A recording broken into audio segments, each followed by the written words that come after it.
Live. I'm actually on my bed on my iPad after yesterday's fiasco. Oh, sorry. Oh my goodness me, I need to turn the camera back on me. That's my desk, which is quite messy, as you can see. It's an organised chaos. That's what I like to call it. Anyway, here I am. Asexual Perspectives Awareness Month after party day 23. I'm coming live from my bedroom in my flat. And it's really good to see you. If you haven't already subscribed to this channel, please do, because this is a place to be for education about asexuality. I talk about asexual relationships, asexual dating, asexual friendships, that weird thing called sex, and lots of other topics. I'll cover stuff like anxiety, how to deal with that. And in today's video, I want to talk to you about giving yourself permission, and also about introvert asexual versus extrovert asexual. So I'm talking about two different topics in this video today. And the reason for this is both have been on my mind. I wanted to do one and the other, and I was going to do them separately. And I thought, hey ho, let's do them together. Because if you've been watching my recent videos, then you'll know there's been quite a lot going on in my life. And rather than just ignoring that and doing another video without addressing something that I think's important to, then I wanted to continue with that. So don't forget, if you do hit the subscribe button, to hit that bell icon to get notified of however many videos I publish, and when I go live, it should come up straight away. So yesterday I had problems with my iPad on my over at my desk, so tonight I'm actually on my bed doing this, so it is going to be a bit jerky. I'm sorry about that, but I think it's better than, let me just prop myself up with my that might be a bit better. You're now riding on the back of my this thing, Mickey Mouse. I don't know if you can see that as Mickey Mouse. I'll put you on top of there because it's easier for me holding the camera. The iPad camera, that is. So it is quite late at night, so it might be a bit hazy. Anyway, I'm going to get on with this video. So what I wanted to say about giving yourself permission, so you might have seen the recent videos where I was upset about a guy who liked me. I really liked him, but it didn't turn out too well. You know, he couldn't match my needs, and it seems like I wanted to talk to him a bit more than he wanted to talk to me. And yeah, it was all very strange, and I don't really want to keep going into it. But, you know, I've been trying to get over him, and I find it difficult, I guess, letting someone go, because I really care about them. So, like, even though I've been really upset and hurt, I keep thinking, I hope they're okay. You know, if they were genuine about how they felt about me at all, you know, maybe they are upset. And I have defriended that person on Facebook, but I can still see their chat thing, and they don't seem to have been active on there for a while. And then, you know, I get worried about them. And the thing is I need to take better care of myself and think of me a bit more, you know? Because I've been really upset and hurt, but I care about people. I can't help it, you know? And I did think this person was genuine. I thought we had a real connection. How much of that was genuine or not, I really don't know. How much that was selfless and with intentions of visa on his part, I really don't know. But I do care about people, you know, and I've been really worried about him and whether he's been upset and in pain and hurting. So I kind of like really care. I can't help that. But thinking about that person all the time and worrying about that and what if this and what if that, you know, and I don't like to say bad things about people. I don't like doing that. But, you know, at the same time, I want to help others to learn from my experiences, to not get hurt themselves. So it's kind of hard, like, if I say anything that is a bit negative about someone, kind of make me feel bad about myself, but it shouldn't do really, because I don't like being the type of person to say some stuff sometimes.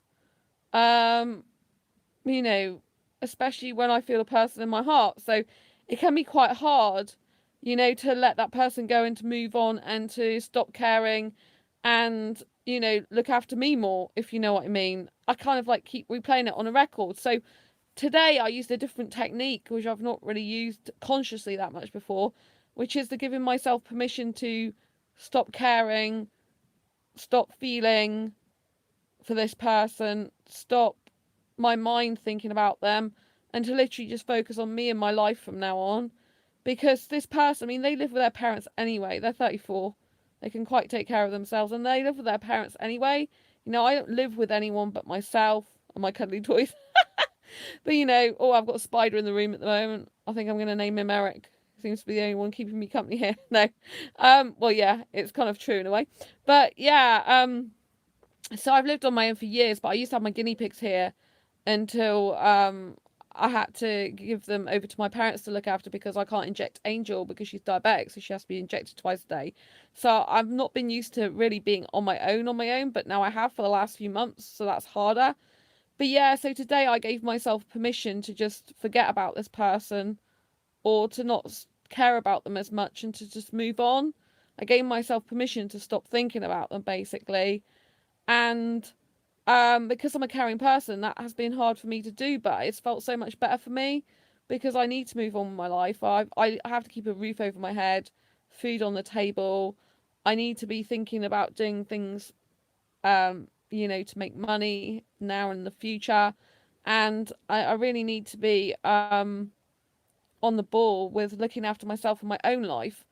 But, you know, because I care so much about other people, and when I do get emotionally attached to someone or involved in their life, I find it hard because I really do feel their heart in some way, even if they're not always doing right by me, you know?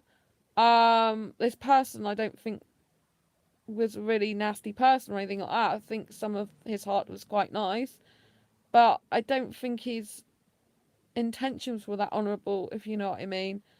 And I couldn't believe a lot of what he said. And you know, I when sponsorship came in of to this country, straight away I just think that's really not nice, you know, because it's like the sponsorship was the first thing I think, and then he was saying he loved me and all the rest of it, and I just don't think that's nice, really, at all. So I have to say that, you know, but because, you know, I say things like that it's not nice. And, you know, I did tell him straight that he should be ashamed of himself asking a woman to sponsor to get him in the country. You know, especially when he says he has money. I don't understand that. If you've got money, why does he need me to sponsor him? But, you know, I just think it's not nice. It's very dishonest and dishonourable and disrespectful. So I do say that, but I feel bad even saying that in the sense that I said he should feel ashamed of himself because I think everyone should care about themselves and accept themselves for who they are. But at the same time, I need him to know that that behaviour is not right for him to do with any woman. And I kind of need him to feel it in his heart that it's not right for him to do that. And by saying the words, you know, you should feel ashamed of yourself, I'm not wrong in what I say because I think it is shameful to be doing that. You know, it is a shameful act. And I think he really needs to think on that with his heart and his mind and his soul, you know. But at the same time, I feel bad even saying that because I don't like saying the words to someone, you should be ashamed of yourself. Because I kind of think when you get criticised like that yourself in life, it's not nice.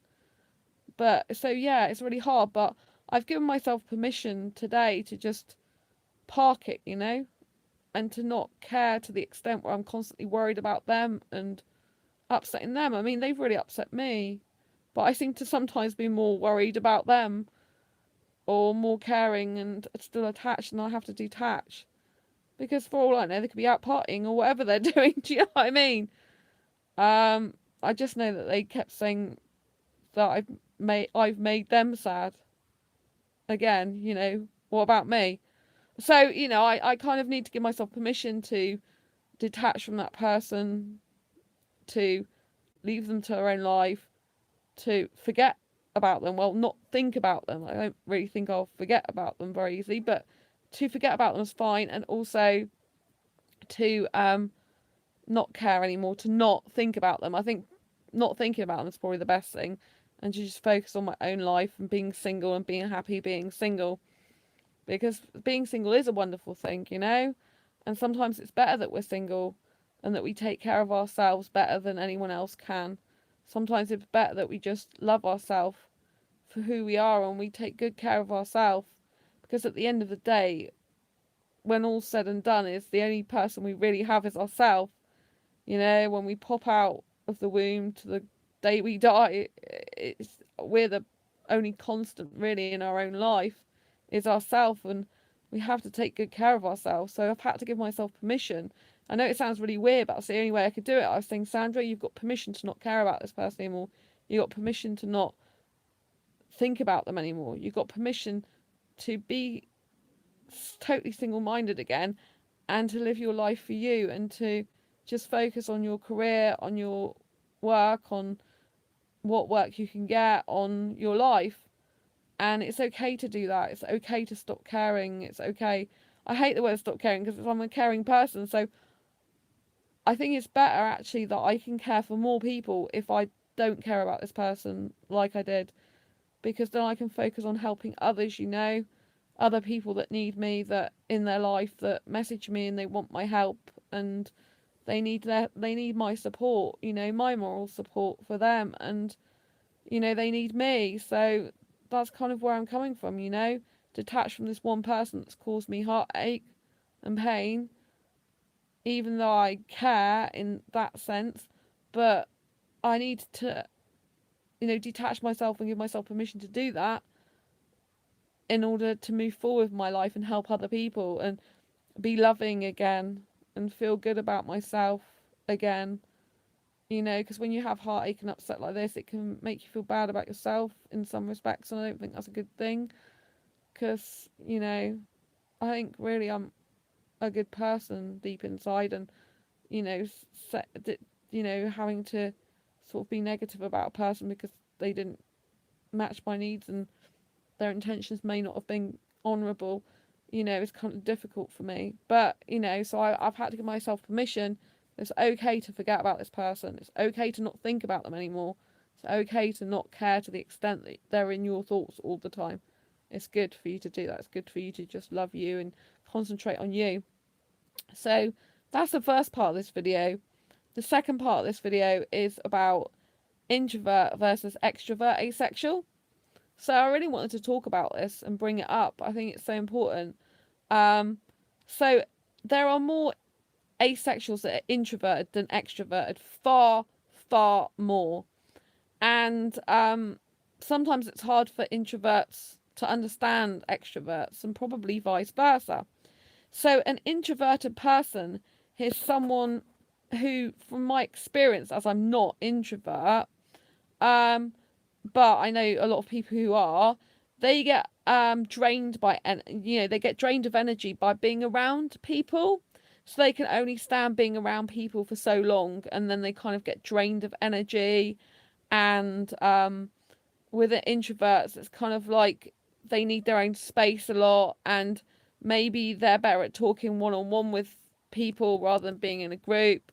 And the introverts tend to not be the ones that are so outgoing and proactive and doing things, if you know what I mean, out in the open. And when I had an asexual meetup, which was my biggest asexual meetup in my city of Exeter, I had 10 people attend, and there was me and 9 others. And basically, at that particular meeting, we had lunch and was chatting stuff. I was the only extrovert out of 10 people, so all the other 9 people were introverts. And, you know, that can be quite difficult in some ways, because I can feel like a minority in a minority, you know what I mean? But it was really nice because one of the people there said, yeah, but it's good you're extrovert, Sandra, because without you, we wouldn't be here. We wouldn't meet up. You know, it's thanks to you that you get us together. And I think is a common thing with introverts, is you don't tend to organise events as much, I don't think. Having said this, I learned that a lot of the entrepreneurs and people in the business world are actually introverted, not extroverted. I didn't quite understand that. I'm like, huh? That really changed my perception around, because I thought most business people would be extroverts, but it seems they have to push themselves to be extroverted for the sake of business or their persona. Like, I am naturally an extroverted person.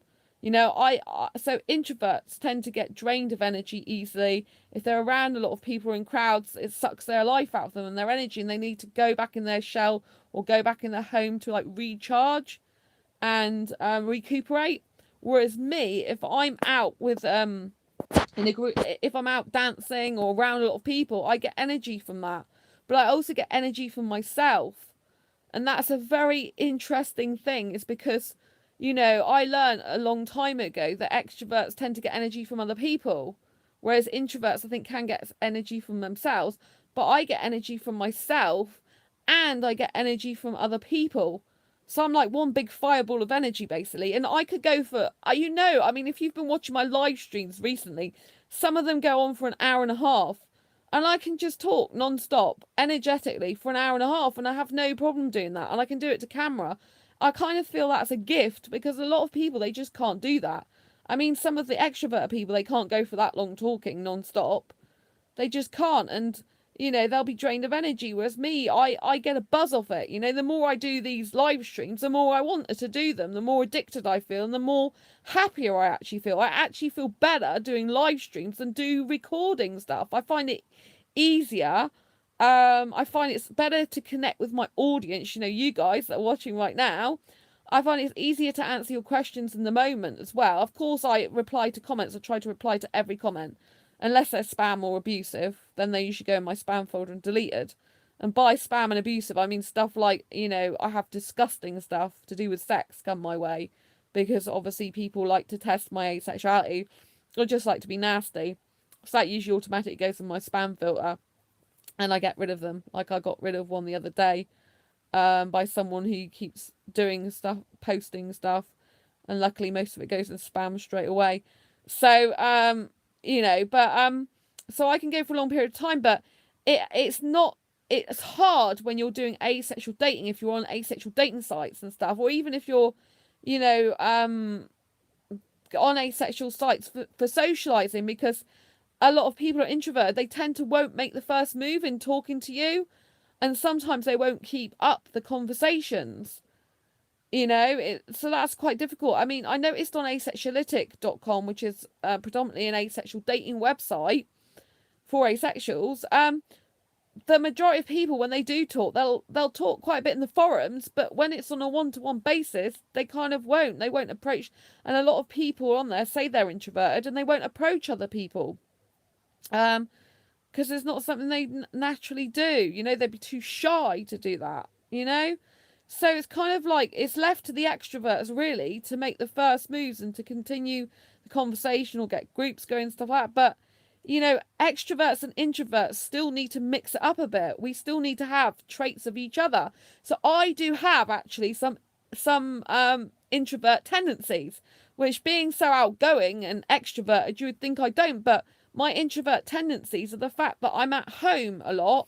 I'm just going to sit up a bit because my back's hurting. Oh, God. Sorry. Come back. Sorry, I pressed the wrong button. Do apologise. Glad you're still with me. I do apologise for that. So what I was saying is I do have some introverted tendencies. And that is because I spend a long time, days in, nights out, in and out, however you want to call it. I spend day in, day out on my computer a lot of the time, doing website stuff and things. So because I spend such a long time on my own at home, and I live on my own as well, it means that that's quite introverted tendencies. You know, someone who's introvert tends to stay at home a lot. It's like being in their shell, as it were. They tend to like keep themselves to themselves more. They like being around home more than out a lot of the time, and they tend to, you know, spend lots of time on their own, more than the average person would. You know, and I do spend a heck of a lot of hours on my own, but I after a while it gets a bit claustrophobic feeling, like I have to get out of my flat, like really every 3 days. You know, I can spend 2 days at home and then the third day I've got to get out. But some people who are extroverts have said to me, well, that is not normal for an extrovert. Some extroverts, they have to be out every day, or at least every other day. You know, some of them have to be out every single day. They can't bear to be on their own indoors doing their own thing, shut away from everyone for a whole day or 2 days. It's like, seems bizarre to them. So, you know, that's how come I have some introverted tendencies.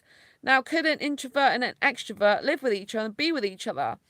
I think they find it very difficult. My parents, I found out last year, I think I found out, are introverted, and I had a heck of a time with them growing up, because their personalities I always knew were very different to mine, but I didn't know they were introverts. And kind of like, you know, if I'm talking, they might sort of feel drained of energy a bit, but I need to talk because it's what gives me energy. So that dynamic really doesn't work. Do you see what I mean? I could probably be with an introverted person if they liked spending a bit of time, more time at home, because I've got my own flat. I don't need to live with them. So if they wanted to spend more time at home than go out, then I think that would be fine. And they don't need to be all over social media like I am. They don't need to be like being blatantly, you know, I would quite suit a person that was, you know, if they were quite quiet, you know, like had just a few friends on social media, wasn't like doing all the stuff that I do out and out, I'd probably get on really well with that person. But if they were the type of person that would get drained from me talking to them and would rather have their quiet time, then that person wouldn't suit me, because I need someone who really wants to talk to me as much as I want to talk to them, who likes chatting, who likes communicating. So it depends what the introvert personality was of that specific person. I guess that's what I'm saying. You know what I mean? Because I like some introverted qualities. I like the fact that they're, you know, they keep themselves to themselves more. They're very specific about what friends they make. I think that's very, very good. They can be on their own and they don't need anyone else, you know. They can look after themselves well, usually.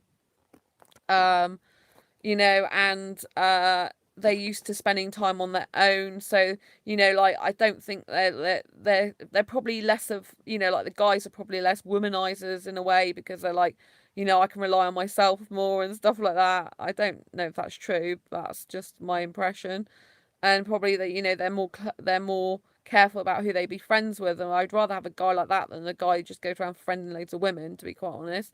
So I think there's some good qualities there. But I need a person who's like will go out with me to different places. Otherwise, I may as well stay single on my own, because I love going out to places and self dating. I mean, in a sense, I would suit a introvert person because I can self date on my own. I can go out everywhere and anywhere on my own. But then I would not see really the point in a relationship being any different to being single, because I already do these things on my own anyway. It's kind of like, if I'm gonna have a relationship and put a lot of time and effort into it, it's kind of like I want to get something out of it, if you know what I mean, just as I would expect the other person to want to get something out of it as well. So I don't know, I couldn't be, because there was a guy at work and he was introverted, and like, do you know what I mean? It didn't, I got on really well with him, but it didn't suit my personality. The fact that, you know, I felt he wasn't actively listening to me some of the time, probably because he felt a bit drained with me talking. And I don't want people who around me every day, day in, day out, who get drained by my talking, because that just makes me feel bad. It makes me feel like they don't care and they're not understanding me and they're not paying attention to me and they're not listening to me and they're not liking me. And, you know, it's kind of like, you know, it's kind of like hard. I feel like, it's not suitable for me, because I want someone who wants to talk to me, who's intensely listening to me and really wants me in their life. I need to be listened to, just as I would expect to listen to them, you know. And I need someone who gets energized. You know, they like me being around. They think, wow, this is great. When I see Sandra, I'm feeling good about myself, you know. I'm not obviously going to be able to create them feeling good around me every single time. I can't guarantee that, you know. I'm not perfect. I never pretend to be. But, you know, I want that person to feel good talking to me. I want that person to feel alive and energized and happy, which I think more of an extrovert person would be. But an ambivert is someone that's crossed between an introvert and an extrovert. I don't know if you've heard of the word ambivert, but it's someone that's basically in the middle. They're like 50-50. So that might work really well. But going back to the sort of the introvert and extrovert, I think extroverts are more likely to arrange asexual meetups. But if you wanted to start an asexual meetup and you are introverted, go for it, you know. But think of yourself probably as a facilitator rather than an organizer, or rather than a leader. A lot of introverts wouldn't call themselves leaders. They'd probably call themselves innovators or facilitators, but rather than leaders, you know. So if you think, oh, I can't be in a group and lead a group, then, you know, try not to worry about the word lead and try and think about you facilitating, so you're helping other people come together. And you know, I think it is hard, because a lot of people who are introverted in the asexual sphere with dating, you know, a lot of them, they won't make the first moves, and this becomes very difficult when you're trying to instigate and maintain conversation and go towards a possible relationship. Some introverts would just, it's just too much for them. So I just wanted to touch on asexual introverts versus asexual extroverts. Asexual extroverts are ones that are, I guess, like me, and more likely to go out dancing, maybe to a nightclub, whereas introverted asexuals would probably be like, oh my gosh, I can't be around those crowds, I can't be around those people. And obviously, being asexual, it's hard for us to be around sexual people, and there's quite a lot of sexual energy when you're out dancing. I kind of am used to that energy a lot. I don't, it doesn't phase me so much, but it can get a bit much for me if it's aimed at me, so I prefer it not to be really. And yeah, what do you think? Are you an extrovert asexual? Are you an introverted asexual? What's your experience of being around both types of people? I'd love to hear you in the comments below. Yeah, I wanted to just touch on it because I think it was Michael that was on here a few days ago, and he suggested that I was saying that I was lonely because I was saying that I really need some, like I miss being around someone. And I would not say I'm lonely, but I would say that as an extrovert person, I do feel the need to spend time talking to people. If I can't speak to people on the phone or in video chat, then I kind of need to be speaking to them in message. I kind of need a part of me to reach out to people. I kind of need me to be around people because I am extroverted, and being on my own, not talking to anyone for hours and hours and days, it's just too much. It's too much introversion for me. And kind of like I need, because I'm extrovert, it's not because I can't cope and be on my own and love myself and be happy and not be lonely. But it's kind of like, although I'm on my own, I still need people around me to give me the best type of life experience I don't know, I know what I'm trying to say, but it's really hard. I'm trying to say I don't need anyone else but me, in the sense that I'm self-sufficient, but I kind of need to have people there that I can connect with, that I can speak to. And I used to teach blogging, Facebook and Twitter for social media for the recovery of mental ill health. So I used to teach people how to start a blog from scratch that got mental health problems, to help heal them and to help them have a happier and healthier life. And we used to, in this, for the NHS, this was under something called the Recovery Learning Community. And we got taught about the 5 ways to well-being. And one of those 5 ways to well-being is connection to others. So it is a vital component, really, that we as human beings do connect to other people. We do see other people. We do speak to other people. We do meet other people. We do be around other human beings. It is a basic human right, and usually a basic human need. I realise there are some people that extroverts, which really, they say they would probably really not want to be around that many people. But even extroverts, they do need some sort of connection to someone, really, for a lot of health reasons, and I just think, I do need to have people around me that are good people I can reach out to. I like talking to people. I'm here in life to experience life, and life is about connecting with other life, with other human beings, And so I do need to get out my flat, like, every few days. I do need to be like on the phone or video chatting with people, which I don't have loads of people to do that with. So I have to private message, but sometimes you just want to speak to someone in person.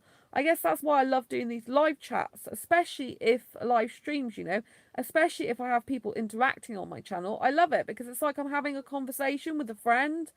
Do you know what I mean? It's really nice. It's interactive for me, and I get a buzz out of it. I get energy out of it. I get vitality out of it.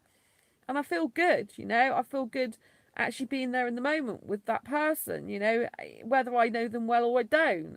So, I mean, obviously I get a few sexuals coming on here that I have to tell go to another channel because they don't get the asexuality is the lack of sexual attraction, the absence of sexual attraction.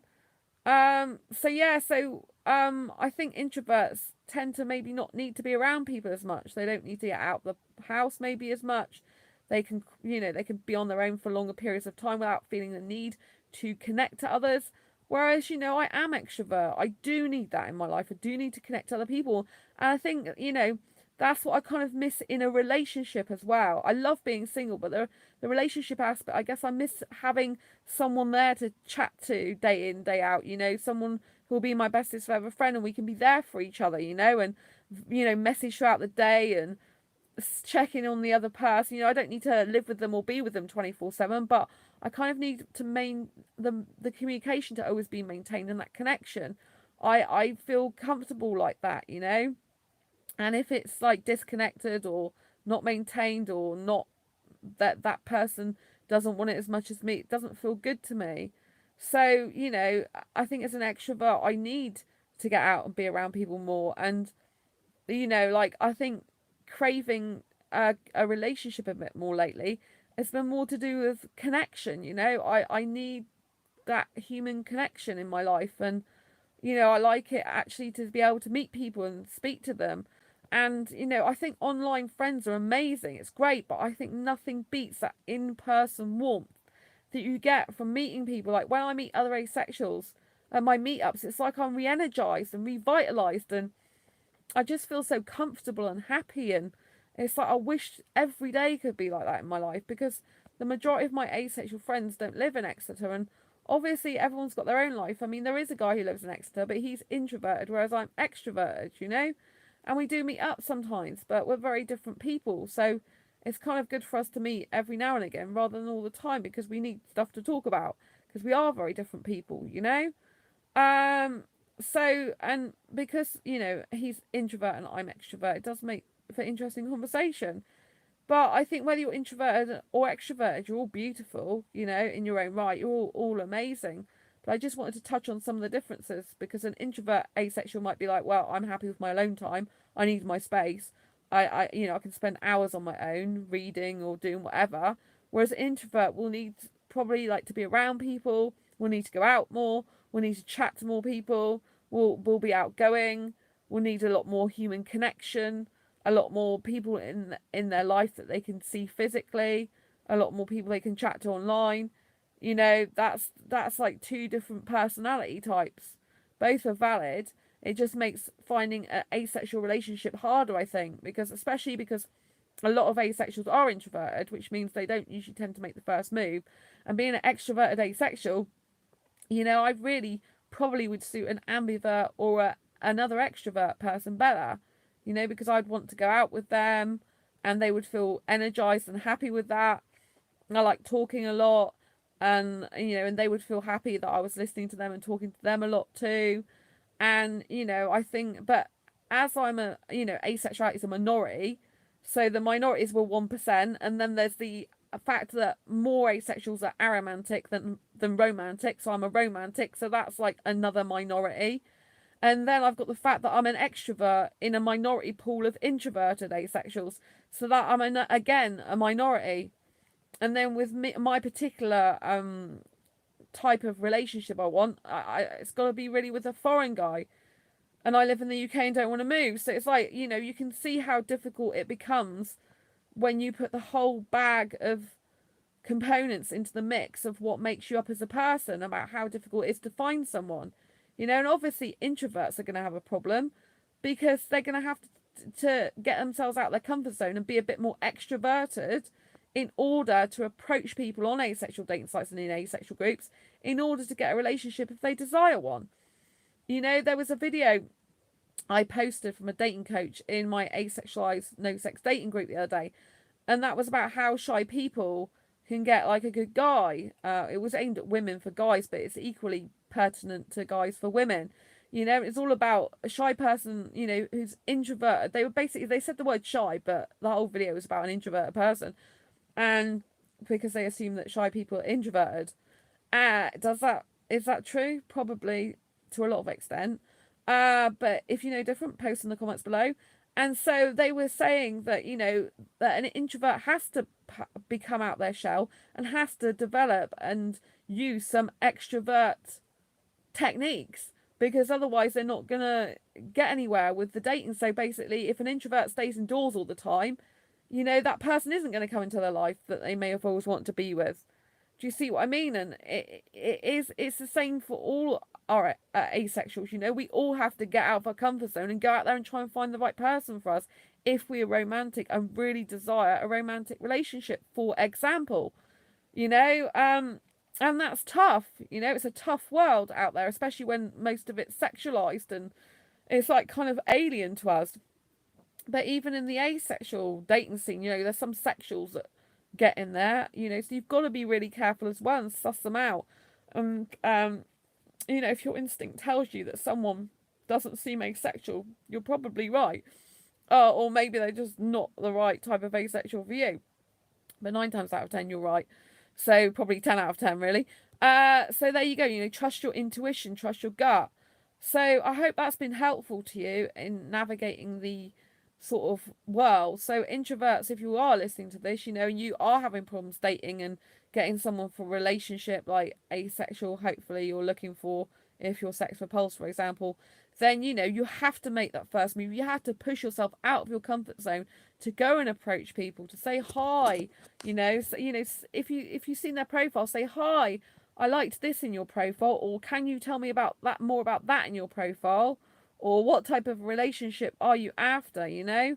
You know, if they've got a hobby or interest in their profile, say they like photography, then you can message them saying, oh, I see you like photography, what type of photography do you like? Still life, landscape, people, you know, what type of photography do you like? If they like fitness, you know, like say, oh, what type of sport do you like? You know, ask them questions based on their profile is a good way into conversation. You know, if you're introverted, you have to get out of your comfort zone. We all have to, as asexuals, get out of our comfort zone because, you know, if in order to find a relationship or be with someone, if that's what we're after, you know, even a friendship, you know, friendship often with asexual starts online. Well, if you're introverted, that can be even daunting trying to make friends with other asexuals because it can be like, well, I don't want to approach them because I'm introverted and I don't feel comfortable doing that. But sometimes in life, we have to do things that make us uncomfortable in order for us to be become more familiar and comfortable with them. To help us in our life, we have to use that as a tool and technique for you know, for doing other things. So for example, if you're introverted and you don't tend to reach out to anyone first, you have to change that and start reaching out to people first. Make yourself do it. I have to make myself do things all the time in my life because if I didn't, I would stagnate and I wouldn't learn or do anything, you know.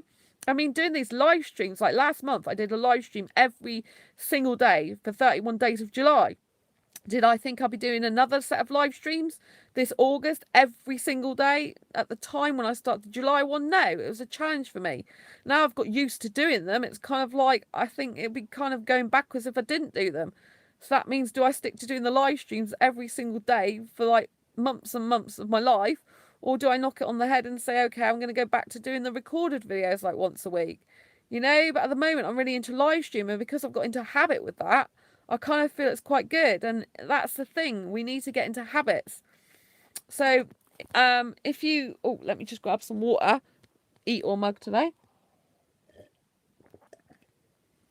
So, if you've got a habit of never approaching anyone in Facebook groups and stuff like that, for example, guess what? You need to do that. It's really hard when we're trying to get into new habits. I try and set new habits for myself a lot, and some of them I fail at. I've got to admit, some of them I don't get on with. Some of them I'll set, I'll maintain for a little bit, and then I'll stop them.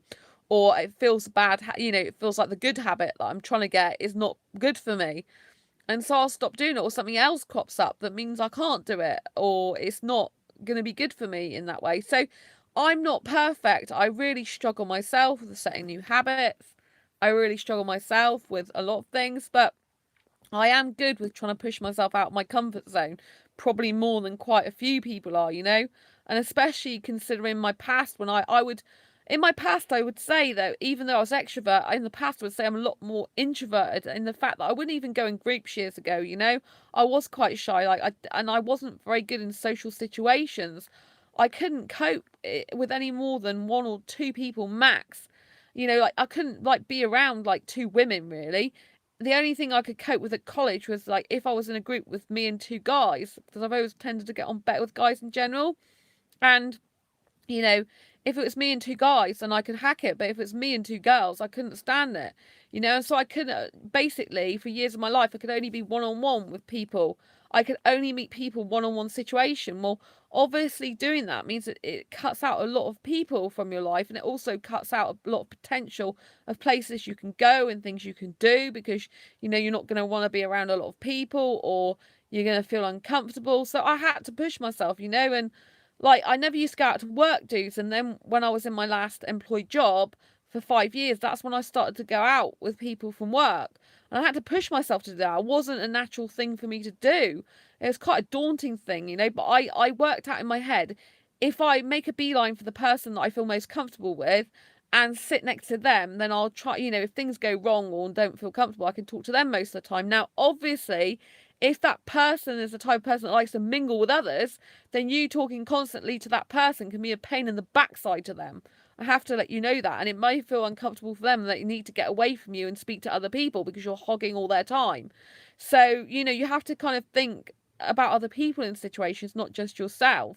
So that can be kind of hard. So you kind of have to be a bit selfish in a way. I don't even like the word selfish. You have to kind of think of yourself more initially and think, well, this is what I'm going to do because this is how my brain's going to cope with it. I'll pick the person, I'll go and zoom in on them, I'll sit there and talk to them, and I'll worry about the other sort of stuff later on. Or if that person stops talking to me, then maybe I'll shut up, or but really what I need to do is, if that other person stops talking to me, I then need to turn around to someone else and say something to them, random things or things they've been discussing with other people. If I've listened to their conversation at all, say, sorry to interrupt you, or I heard you say this earlier, and I really maybe go to the next person I feel comfortable talking, and move around a bit in the group, So I have always found groups really difficult, but now I run asexual meetups since 2015. I kind of organise people in groups. I organise people to come together in groups. So I've really, really shot out of my comfort zone to what I was like years ago, Years ago, I could never, ever have even comprehended me organising asexual meetups and groups of people to do anything. It just would have been an absurd concept, an abstract concept to me. I would never even have dreamed of being able to do that. It's something that I couldn't even be in a group myself, let alone run one. But here I am now running asexual groups, getting people together from all over the UK to meet up. Some people I have regulars and some people I have never met in person, but all of them I usually talk to online. So I kind of know them. Occasionally I get the odd person. I say odd, they're not odd, but you know what I mean. Occasionally I get the odd person, as in the terms of like, random person come in that like, oh, I'd like to come to your meetup, and I've never really spoke to them online before. They just randomly pop up and say that.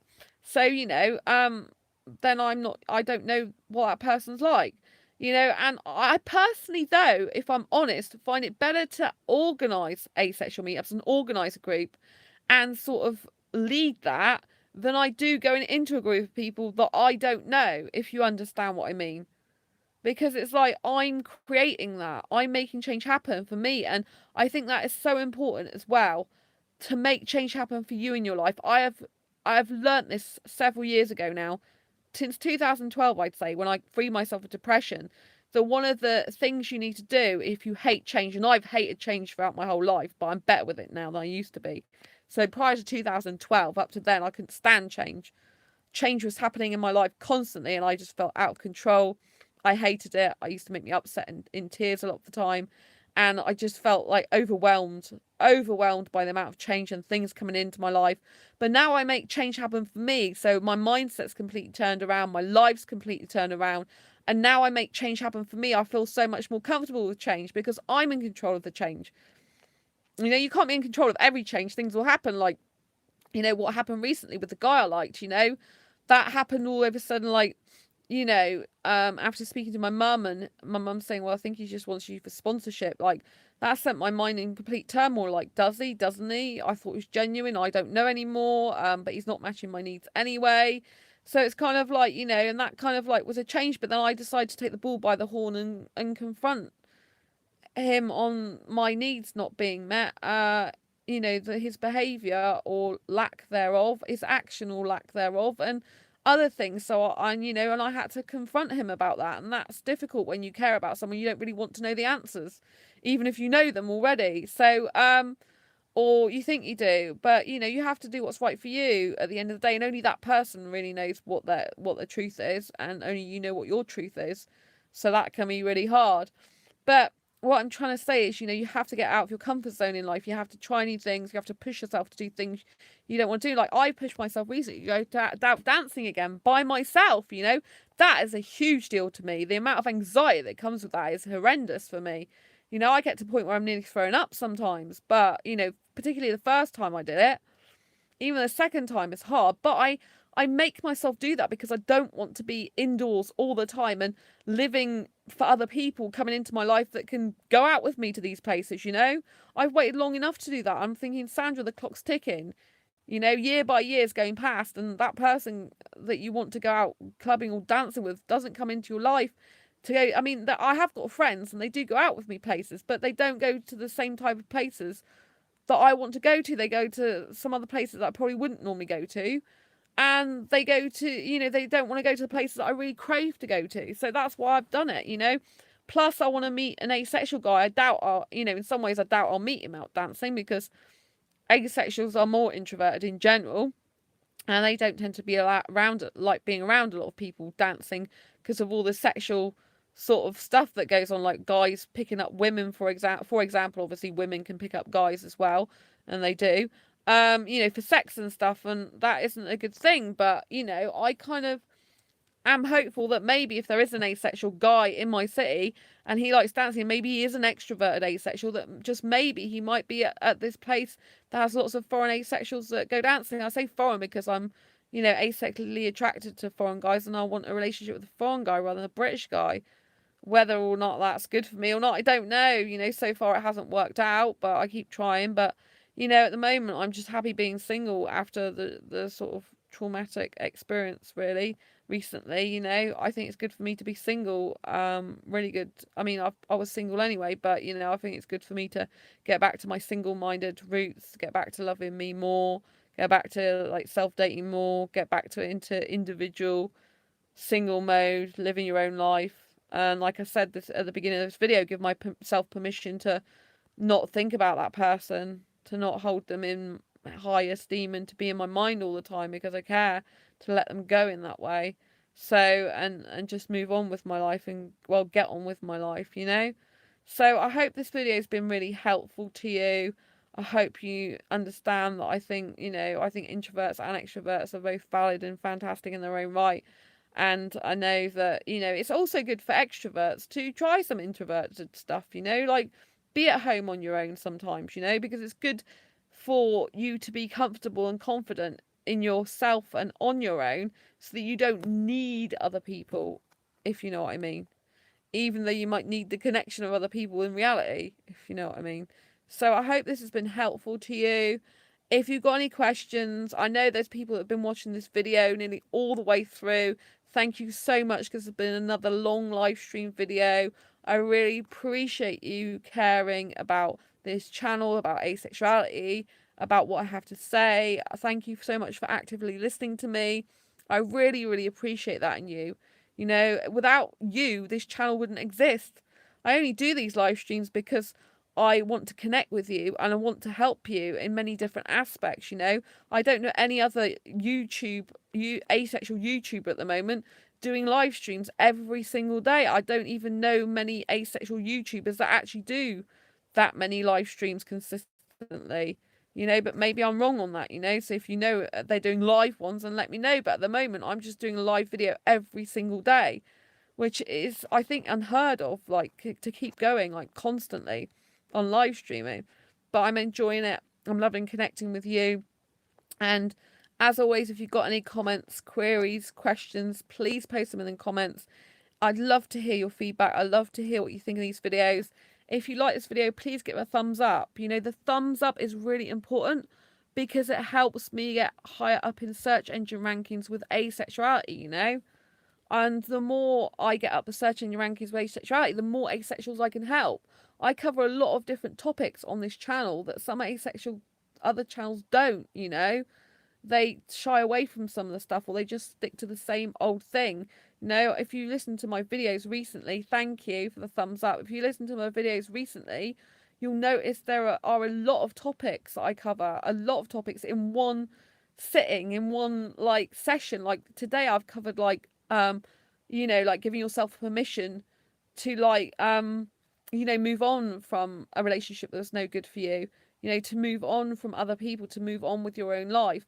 And I know it sounds weird giving yourself permission, because you can be like, well, I don't need to give myself permission, I just do it anyway. But I personally don't. I find it really difficult to stop caring about someone, because I'm the naturally caring part. I can't help it. I care, and I'm worried sometimes more about them than I am about myself. You know, I'm fretting like, oh, did I do the right thing? I mean, was I too hard on them? Like, you know, are they okay? You know, what's going on for them? You know, and I even sometimes feel like giving a hug to someone who's like not done good by me, because I'm kind of like, I feel that, oh, you know, like love and happiness are the most important things in life, and I don't want to dwell on the things that aren't so happy and good. You know, I believe that everyone deserves to be loved, you know, and so it's kind of hard, that that thing. But yeah, thumbs up really helps. So thank you to the person who just gave me thumbs up. I really appreciate it. And, you know, we've covered introvert, extrovert, asexuality, a bit about relationships and dating in terms of that as well. And also making friends as well is hard. So, you know, introverts, you need to get out of your comfort zone and be a little bit more introverted with approaching people and going for it. And, you know, if you're watching this and you're extrovert, you know, spend a bit of time in your own and take a bit of time out for you, and make sure you self date, and, you know, and spend some good quality time with yourself, not just be there for other people all the time, or getting, you know, or going out constantly without spending some quality alone time as well. I think both of that is really important. Anyway, thank you so much. I've really loved having you on this live stream. Really take care. I love seeing you next time. And until next time, as I always say, embrace your quirky and each other's.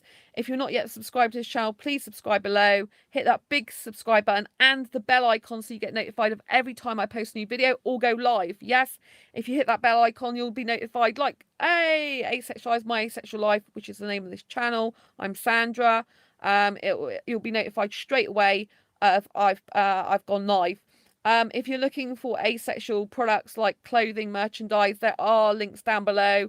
I have written an Asexual Perspectives book. I'm the author of that. So check out that down below in the description as well. There's also a free newsletter I do, and there's a free course in Asexuality Basics for Beginners. So check all those links out down below. Until next time, embrace your quirky and each other's, and I will see you on the next live stream. Bye. Take care. Thanks for tuning in. Really appreciate you. Bye.